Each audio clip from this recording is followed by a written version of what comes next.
During World War II, dozens of armies faced the same survival nightmare. Soldiers needed fire for warmth, sterilizing water, heating rations, and, well, keeping morale from collapsing.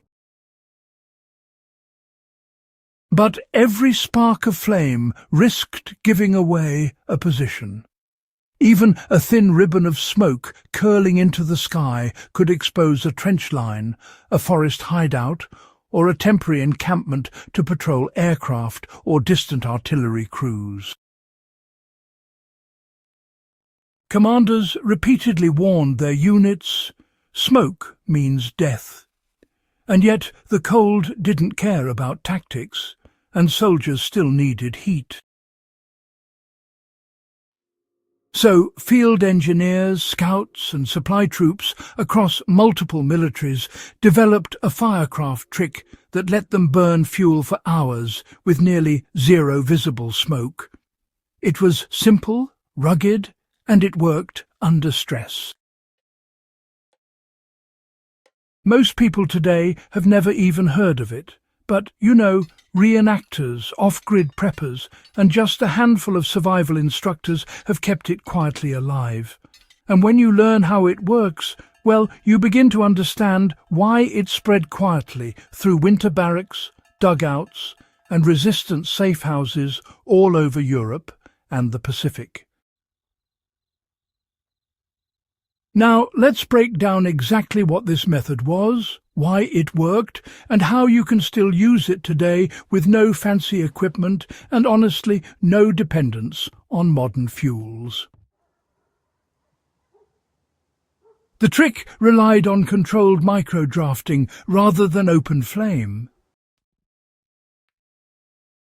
So, the core idea behind this technique was that smoke didn't, just magically appear. It was actually the result of incomplete combustion.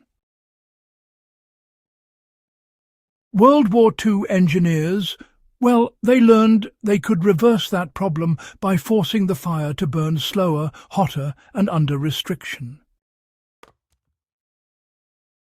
The method involved placing dry hardwood inside a small enclosed chamber with only 2 narrow airflow channels. When the fuel smouldered inside a restricted environment, it didn't flare wildly. Instead, it reached a stable heat curve, burning off gases as efficiently as possible. The end result was a deep, steady glow that created heat more than flame and produced almost no visible smoke.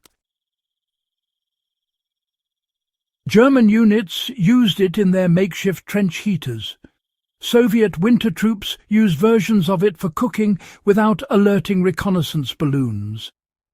American soldiers used tiny variants made from ration tins when they didn't dare expose their patrols.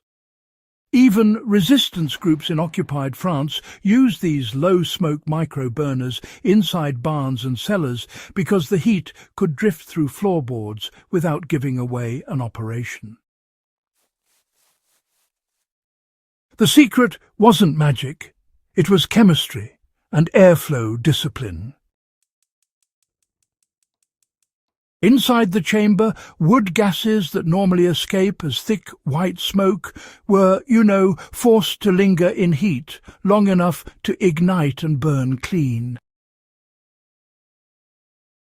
Instead of evaporating unburned, creating that unmistakable smoky plume, the gases combusted in the same space. Many designs simply used a metal can, a clay pot, or a small steel tube. The key was spacing the wood so oxygen could reach it in a controlled way and, giving the gases nowhere to escape before being burned.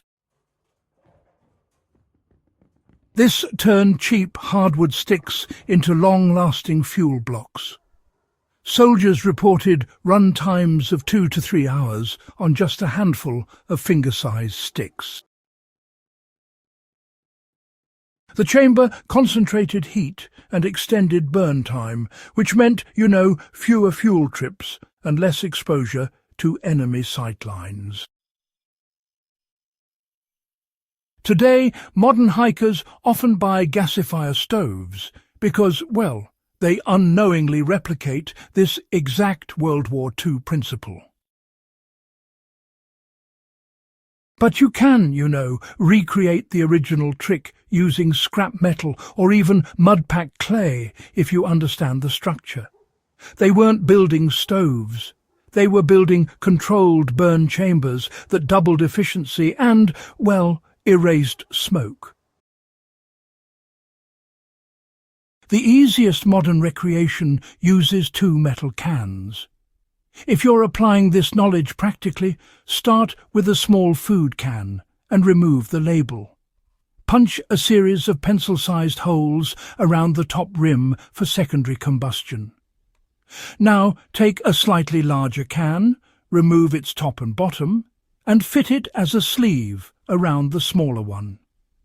This creates a draft pathway similar to what World War II soldiers improvised. Load the inner can with dry hardwood sticks tightly but not densely packed. Light it from the top instead of the bottom. Top lighting is critical because the flame burns downward, allowing volatile gases to ignite as they rise through the hot upper zone. Within minutes, the flames shrink into a stable glow, the heat intensifies, and the smoke, well, it just disappears.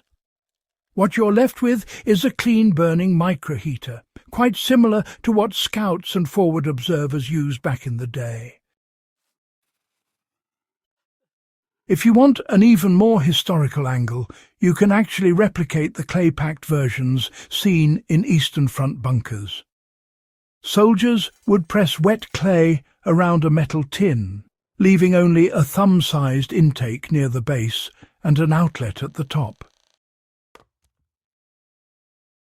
When dried, the clay insulated the heat so intensely that almost all gases combusted before exiting.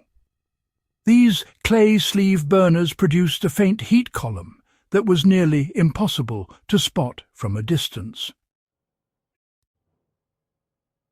The value really goes beyond just historical curiosity, because this method still solves modern problems. Whether you're camping out in cold, windy terrain, or maybe setting up an emergency shelter, smoke control is absolutely vital. Hunters who don't want to alert wildlife, well, they use smokeless microfires for early morning heat. Off-grid homesteaders rely on the method in small sheds, where, honestly, ventilation is quite limited. And even preppers can use it to quietly boil water during power outages or civil disruptions, all without drawing attention from the neighbours. The advantage isn't simply low smoke, it's reduced fuel consumption. A controlled chamber fire can extract nearly twice the usable heat from the same amount of wood. That efficiency is exactly why wartime engineers relied on it when every supply convoy risked interception. The technique survives because it works, and now you know how to use it.